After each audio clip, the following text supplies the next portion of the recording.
Working now? Okay, cool. Great, so, yes, good morning. Good morning. My name is Jordan, and I'm here like some other people here to talk about my creative practice. And to answer the burning question that you've all probably been asking, maybe since you were born, what is a video game poem? Well, for about 15 years or so, I've been making weird experimental video games. And for about 15 years, I've been struggling to explain my creative practice to other people. The games I make tend to be very short, kind of minimalistic, very personal, kind of exploration of the things I experience, the things I see and learn, the things that inspire me, the things that scare me. As a couple of examples, here's a clip from Portraits of My Child, which is, kind of uses very simple visual and auditory elements juxtaposed with text to explore metaphoric meaning in a variety of little vignettes about my son's first year of life. Here's a clip from Loneliness, which is a short symbolic game that attempts to explore a single emotion really via abstract representation and sort of simple computation and interaction logics. And here's a screenshot from the game I'm showing here at Pixel, which is with Magnuson, Norway, which is a game about kind of taking a contemplative walk through nature with a growing child. And it's also an autobiographical game about the journey that brought me and my family to Norway.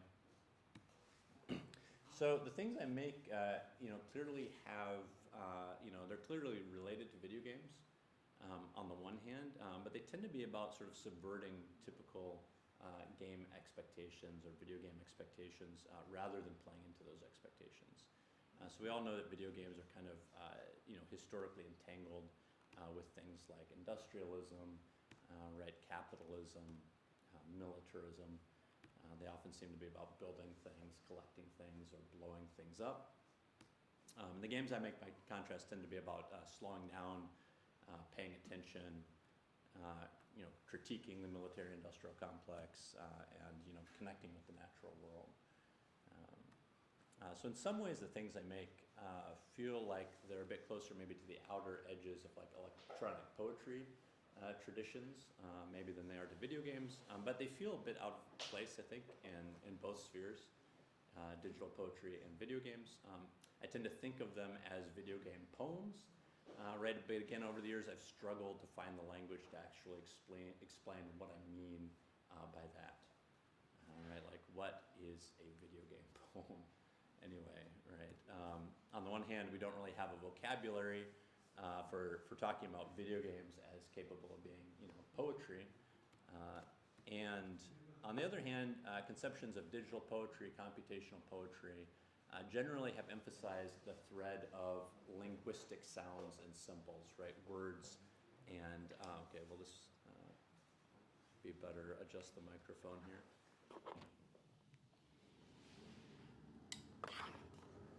Okay. Just closer to you. Yeah, sure.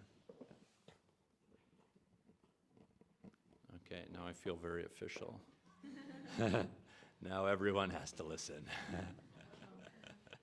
So digital and computational poetry, usually it's the thread of words and language, that kind of connects these traditions to oral and written poetry traditions, usually, the connection of poetry framed as a kind of language play or a kind of word play, and obviously poetic language and word play are very significant, very rich threads extending through probably most of our poetry traditions.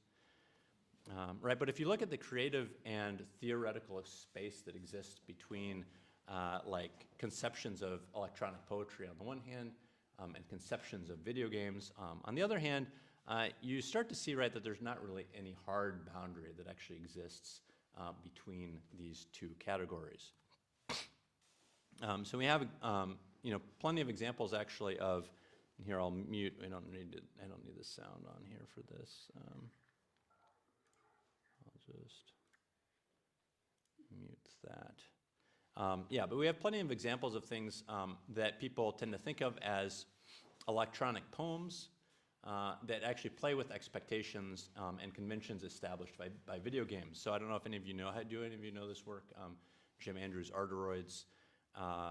You know, he calls it a poetry exploder, right? So it's clearly word-based, right? But on the other hand, if any of you have played Asteroids, or if you know of Asteroids, the kind of the classic computer game, right? This is borrowing mechanics directly from Asteroids, right? Or we have Jason Nelson, who was actually here yesterday. I don't know if any of you know him. He's based in Bergen, but like his work, Game, and Again Game, which I guess we'll just see the title screen here. But it's, you know, self-described as a digital poem and a kind of retro game, anti-design statement, right? So it's got a lot of words, but it's also got a lot of these kind of gameplay elements in it. But then also, if you look at the kind of things from the other side, right, you can find plenty of examples of things that people kind of talk about as video games that actually play with words or language. So this is a game called Silent Conversation, which is kind of a platform game where the platforms are made up of texts, right? Or here, Daniel Ben-Mergui's Today I Die, which is sort of a short, like, adventure game, but where to progress you have to manipulate characters, objects, and also words from poems to kind of get through the game, right? Or here, Dysphoria, which is a game centered around the juxtaposition of words, again, and gameplay elements, right? But if you go a step further, we kind of have there's also lots of examples of video games that incorporate like little or no wordplay, very little language, yet which seem to have a lot in common, again, with things that otherwise you might think of as examples of digital poetry. Games like, you know, with Magnus to Norway that I have here, or Jason Rohrer's Passage, which is a short memento mori game, right? Or Tale of Tales of the Graveyard, which is a game about an old woman and her memories. Urian Bogos' A Slow Year, which is a game that presents 4 short vignettes about the seasons, right? So it seems strange to me that video games can be poems only to the extent to which they incorporate language elements. Right, so like, is a game like Dysphoria here an example of electronic poetry, and you know, whereas A Slow Year is an example of electronic non-poetry, right? Just because of a few lines of text.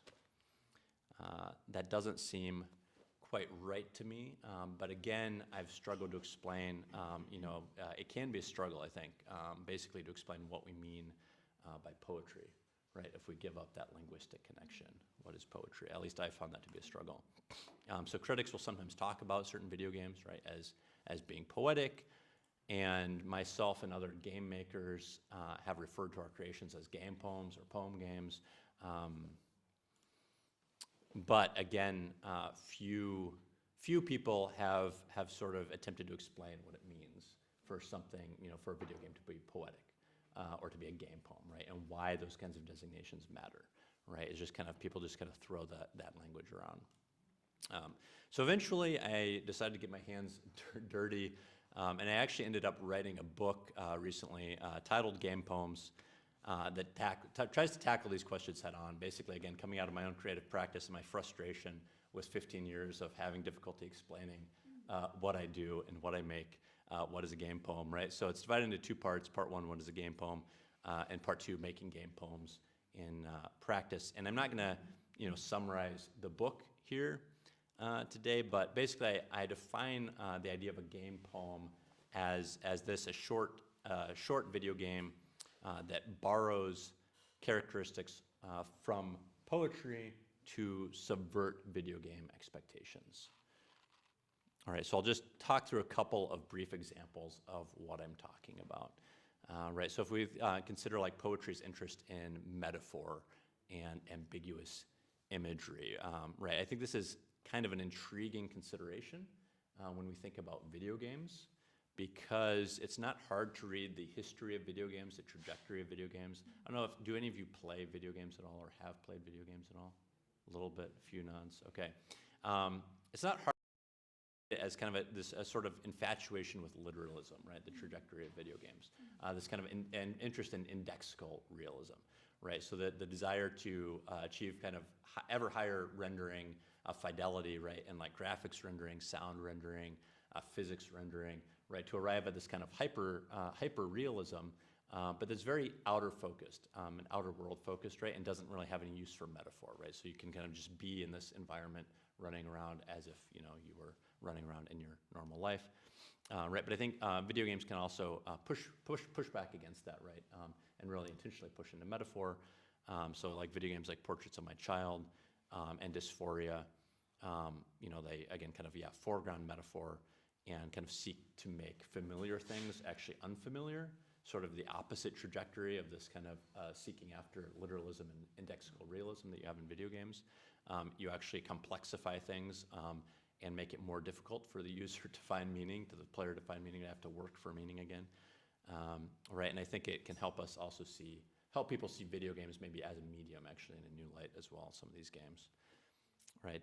Or another thing is like poetry's interest in interior reality, right? And subjective experience. And sometimes people get sort of fed up with that idea, like in poetry, you know, kind of like that's maybe a little bit cliche about poems being about interior experience and stuff, right? But I think with video games, it's actually quite an interesting proposition to think about, because video games have always been predominantly concerned in exactly the opposite direction, right? Like with objective reality, right? Which is like, you know, to say like the reality of objects in space. Right, physical objects, physical bodies in space. And so you have things like, you know, spaceships flying, spaceships and various other things colliding, rackets and balls colliding, right? People holding rackets, people holding guns, guns shooting enemies, enemies driving cars, on and on, right? You get the idea. Maybe you've played some of these games, right? And so against this backdrop, games like Passage or The Graveyard or Loneliness end up being kind of striking for how they seek to foreground not physical objects in space, but actually kind of a metaphorically projected like inner landscape of experience, of emotions, of memories, things like that, right? So they're exploring a very different kind of reality, a very different part of reality. And if we actually go a step further and reach beyond subjective human experience, poetry has this sort of wonderful ability to also cast the natural world, I think, itself as subject rather than object, right? Which I think, again, is also very helpful or very interesting when thinking about video games specifically, right? So Ursula K. Le Guin has this great quote at the start of one of her poetry collections that I love. She says, "One way to stop or rivers or hills only as natural resources is to class them as fellow beings, as kinfolk. Poetry is a human language that can try to say what a tree or a rock or a river is, that is to speak humanly for it, in both senses of the word for. A poem can do so by relating the quality of an individual human relationship to a thing, a rock, a river, or a tree, or simply by describing the thing as truthfully as possible." Can help us make games that move away from framing the world like this as an object and a resource, something to be used, consumed, destroyed. This screenshot I always find particularly sort of resonant. You can see, you know, particularly because there are actually a couple of trees in the screenshot still, right? So you can kind of see that trees exist in this world at one point in time, right? But away from that, hopefully, and towards seeing nature as alive, organic, right, deeply connected to us, to ourselves, which is a perspective that, again, like I hope that a game like with Magnuson Norway, right, can kind of start to foster that alternative kind of relationship and perspective with nature. And so Percy Shelley, in A Defense of Poetry, writes that poetry lifts the veil from the hidden beauty of the world and makes familiar objects, again, be as if they were not familiar, right? Seeing things in a new way, in a new light. And as a maker, from the standpoint of my creative practice, I think a large part of what this is a big part of what I'm interested in. I think, and a large part of why I actually see my creative practice as a kind of poetic practice. I always hope that after playing one of my little games, right, people might come away and see some aspect of the world in a slightly fresh light, right? See it a little bit differently. Maybe a new metaphor has been cast, right? I hope that like when people encounter maybe this like little shooting star here that you can see, that you can encounter sometimes when you play with Magnus to Norway, right? That they might come away and be interested to look up at their own night sky again, right? And I also always hope that when players kind of come away from my games, that they see other video games in a fresh light or in a different light. That they maybe kind of see that there's maybe a little bit of enrichment that happens, that the basic building blocks of video games maybe are a little bit more interesting, that they're enlivened a little bit or endowed with little bits of new potential. That like simple shapes can kind of be a little bit more interesting, have a little bit more possibility. That a synthesized bleep, right, is a little bit richer, maybe can stand in for a wider variety of things. That a sprite's movement on screen is maybe a little bit more charged, a little bit more interesting, right? Even if just a tiny little bit, that people can come away maybe and again imagine video games doing something different than they've done in the past, and that for me again is a big part of what making the games I make is about. So some people have asked me actually in the context of this game, I don't know if any of you have seen it, right? There's a dance pad controller that you walk on for walking through the game. And so people have asked me a very good question, which is like, why use this like stock dance pad controller that's very garish, right? For a game about walking with my infant son, right? Like, why not paint it, right? Why not make it look like grass or something? Great question, but for me it's actually, and gets to a great point, because for me it's actually really quite important to use these sort of stock kind of controllers that are very recognizable as video game controllers, because I'm sort of very interested in, I see my work again as being in this explicit dialogue with video games as a medium, with video game history, and I want to kind of insist on this sort of alternate history, right, where the controllers, the technologies that we've been using in games for a long time for certain kinds of expressive ends, right, can actually be used for other kinds of expression, right? So that's why the garish dance pad. And the last thing I say here is that I dream of this day when this type of creative practice is commonplace, right? When people might sit down and make a game poem as readily as they might sit down and write out a poem on paper. I think video games are sort of the mass media of our age, I would say, in many ways, and I think we're desperately in need of little subversive video games that represent a wide variety of voices. That promote thoughtfulness, that promote reflection, that push back against the currents of our culture, the big currents of video games. And I firmly believe that anyone can make a game poem. You don't need to have programming experience, game design experience, anything like that. Just yesterday, actually, in this room, we had a great little workshop, and people made some wonderful little game poems in less than 2 hours, actually, from absolute zero. So that was super fun, super inspiring to see, right? If you Google how to see, right, if you spend half a day, I guarantee you can make a little game poem. Or if you want to, take a deep dive into game poems for any reason, my book is completely free and open access. It's free to remix as well. Do whatever you want with. It's at gamepoemsbook.com. But that's it. That's a little bit about me and my creative practice. Thanks again very much for being here, for listening. I hope that's somewhat interesting to some of you at least. And I guess I don't know. I have no idea what's going on time-wise now because we got started late, and I don't know if I should probably, if anyone maybe could have, if there's anyone has like one one question or two questions maybe, and then we can move on to the next talk. Yes. One thing that came to mind is like media literacy in terms of like video games, that is a kind of like catching up thing, like the understanding of video games as being part of media literacy, or like a general idea of what it means to like have it and participate.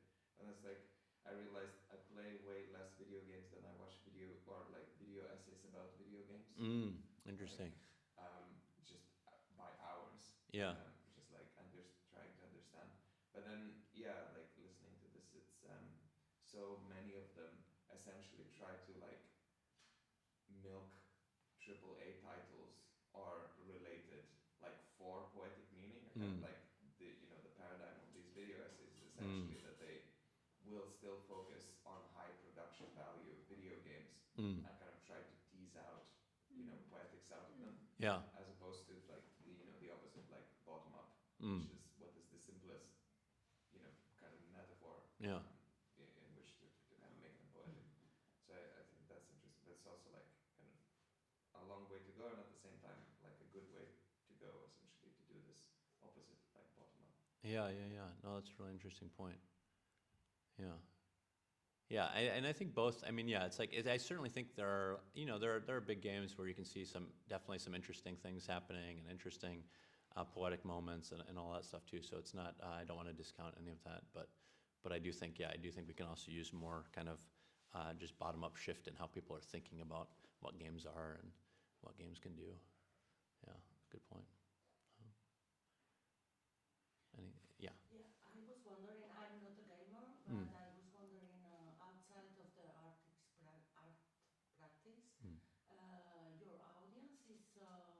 Do you find audience for this kind of game poems in the schools, for instance, to learn kids to make your own video games? Because I think it's really interesting. This kind of new, different out capitalism point of view. Yeah. And you have this audience as well? Yeah, no, that's a great question. Of course, right. It's a little bit of a different, right, trying to get putting a game point out there, right, for some compared to, for someone playing like next to say the latest Grand Theft Auto game or something. It's like quite a different experience, right? I found a very interesting shift that over the last 15 years, there has actually been a big shift that's happened. When I first started making these games, so I've always made my games and then just put them out in video game distribution platforms and said, here's a video game, play it. Right, and 15 years ago, the biggest reaction was a lot of anger from people, right, playing games and like, fuck you, like you just wasted 5 minutes of my life and this isn't a game, and what are you doing, right? But there's actually been a shift, right, that's taken place. So I still do that same thing. I show my games. I mean, sometimes I show them like in art spaces and things like this, right? But mostly I'm putting my games just up on the internet, Steam, itch.io, places where people play video games. And there's been a big shift. Some people are still angry about these sorts of things. But there's also been, I think, over the last 10, 15, 20 years, there's started to be enough kind of pushback against typical video game expectations that more people are more willing to interact with and buy into something that's different, and kind of accept it and say like, okay, I'll give this a try.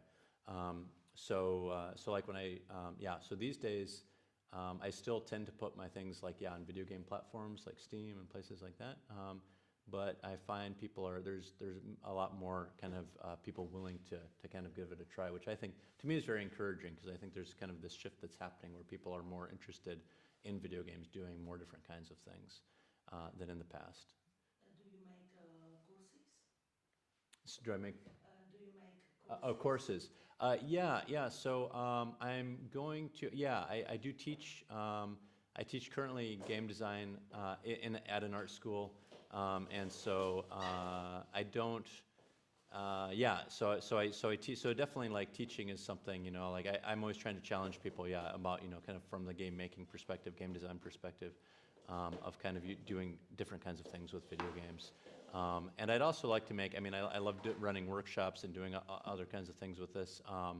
And my book was an attempt also to kind of get the, again, just put it out there for free, and hopefully kind of just, spread some of this stuff around and infect some people. So yeah. Yeah, thank you. Thanks for the questions, and yeah, again, thanks for listening. And I'll pack up here so we can move on to the next talk. Thank you.